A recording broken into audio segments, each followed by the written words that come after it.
नमस्कार दोस्तों, welcome back to episode 3 of the Gita part. पिछले एपिसोड में हमने देखा कि जब जिंदगी के सारे रास्ते बंद हो जाते हैं तो सुकून दिमाग चलाने से नहीं बल्कि भगवान के सामने सरेंडर करने से आता है। जब अर्जुन ने अपना सारा बोझ श्री कृष्ण के चरणों में सौंप दिया तो पता है श्री कृष्ण ने क्या किया?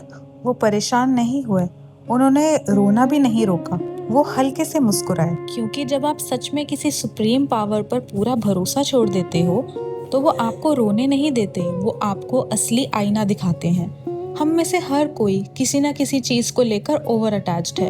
अपने करियर से अटैच्ड हैं, किसी इंसान को खोने के डर से लेकर अटैच हैं या किसी फिक्स्ड प्लान को लेकर अटैच्ड हैं। और इसी अटैचमेंट की वजह से हम हर छोटी बात को इतना पर्सनली लेते हैं कि हमारा सुकून ही छिन जाता है।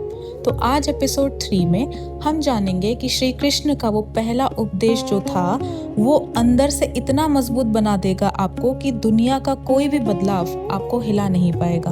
भगवद गीता के चैप्टर 2 वर्स 11 में श्री कृष्ण अर्जुन की बेचैनी को एक ही झटके में खत्म करते हुए कहते हैं, श्री भागवान उवाचा अशोचयना अन्वशो शस्तवम प्रज्ञा वादनासम चाभासे गाता सुन अगाता सुनसा नानुशो चांति पांडिता। श्री कृष्ण ने मुस्कुराकर कहा, अर्जुन तुम बात तो बादो जैसी कर रहे हो, ज्ञान की बातें बोल रहे हो, पर दुख उन चीजों का मना रहे हो जो दुख मनाने के लायक भी नहीं है। जो सच में समझदार होते हैं वो ना तो बीते हुए वक्त का शोक मनाते हैं और ना ही आने वाले कल के डर में रोते हैं। अब यहाँ रुकिए और थोड़ा गहराई से सोचिए।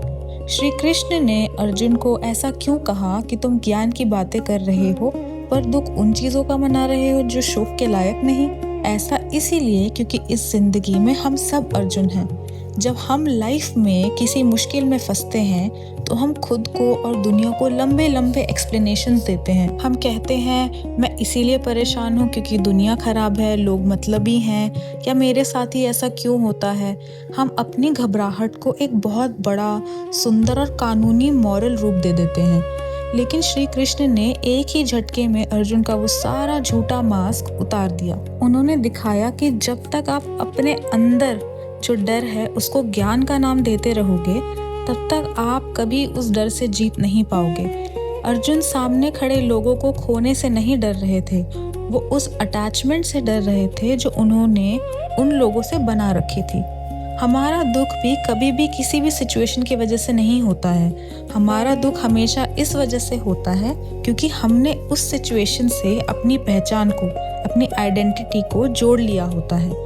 अगर करियर में हमें एक सेटबैक मिले तो हम ये नहीं सोचते कि सिर्फ एक प्लान फेल हुआ है। हम सोचते हैं कि मैं पूरा फेल हो चुका हूँ, मैं फेलियर हूँ, मैं लाइफ में कुछ नहीं कर सकता। यही वो सबसे बड़ा भ्रम है जिसे श्री कृष्ण ने तोड़ा है आज अर्जुन के लिए। तो फिर इसका सल्यूशन क्या है? इसका सल्यूशन है द आर्ट ऑफ डिटैचमेंट। इसको बिल्कुल ध्यान से समझना क्योंकि दुनिया ने इस शब्द का बहुत गलत मतलब निकाला हुआ है। लोग सोचते हैं डिटैच्ड होने का मतलब है सब छोड़कर चले जाना या किसी से बात ना करना या इमोशनलेस हो जाना, इमोशंस को ख़त्म कर देना। ऐसा बिल्कुल नहीं है। वो डिटैचमेंट नहीं है, उसे भागना कहते हैं, एस्केपिज्म कहते हैं। ट्रू डिटैचमेंट पता है क्या होती है? ट्रू डिटैचमेंट एक बहुत बड़ा लॉ है।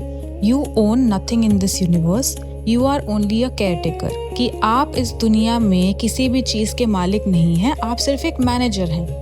जब आप एक कंपनी में मैनेजर होते हैं तो आप पूरी जान लगाकर काम करते हैं, डील्स क्लोज करते हैं, कंपनी का फ़ायदा करवाते हैं। लेकिन क्या आप उस कंपनी के प्रॉफिट और लॉस को घर लेकर जाकर रोते हैं या खुश होते हैं?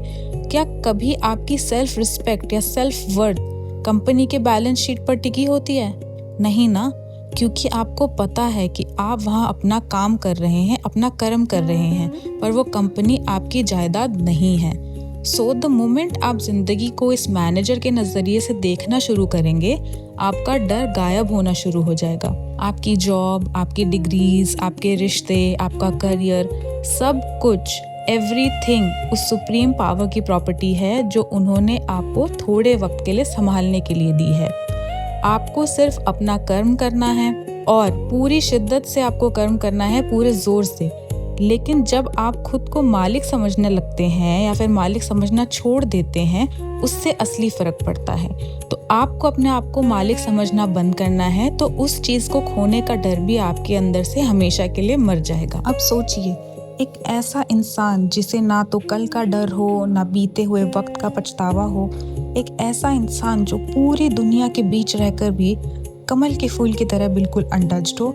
क्या दुनिया की कोई ताकत उसे हिला पाएगी? क्या कोई भी रिजेक्शन उसे तोड़ पाएगा? क्या कोई भी फेलियर उसको रोक पाएगा? बिल्कुल भी नहीं, क्योंकि ऐसा इंसान दुनिया के लिए इमोशनली अनस्टॉपेबल बन जाता है। यही श्री कृष्ण अर्जुन को बनाना चाहते थे। वो उनका दुख कम नहीं कर रहे थे, वो उनका लेवल बढ़ा रहे थे। वो कह रहे थे, अर्जुन, इस छोटे से डर से ऊपर उठो, अपने इस छोटे दिमाग को छोड़ो और उस व्यू पॉइंट से इस दुनिया को देखो जहाँ तुम सिर्फ एक जरिया हो, तुम बस एक इंस्ट्रूमेंट हो। तो आज से जब भी ओवर थिंकिंग आपको घेरे या जब भी आपको लगे कि सब कुछ बिखर रहा है, तो अपने दिमाग को वापस इस सच पर लेकर आइए।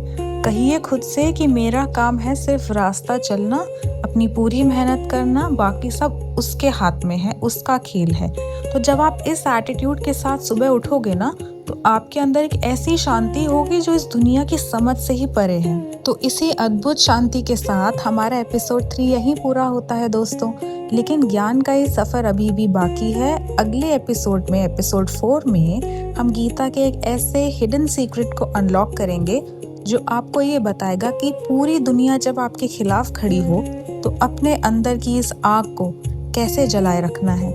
अगर आज की इस डीप रियलाइजेशन ने आपके दिल और दिमाग के दरवाजे खोले हों, तो नीचे कमेंट में एपिसोड 3 कमेंट कर दीजिए। और मैं पूरे विश्वास के साथ कहती हूँ कि इससे आपका दुनिया का नजरिया जरूर बदलेगा। ऐसे ही और वीडियोस के लिए चैनल को सब्सक्राइब करना मत भूलिएगा और नोटिफिकेशन बेल को जरूर ऑन करना। मिलते हैं कल एपिसोड 4 के साथ ऐसे ही कुछ ज्ञान की बातें लिए। अपनी हर मेहनत पूरी रखिए, चेहरे पर एक प्यारी सी मुस्कान लाइए और बाकी सब उस सुप्रीम पावर पर छोड़ दीजिए। मिलते हैं नेक्स्ट वीडियो में। Thank you so much for watching and bye bye.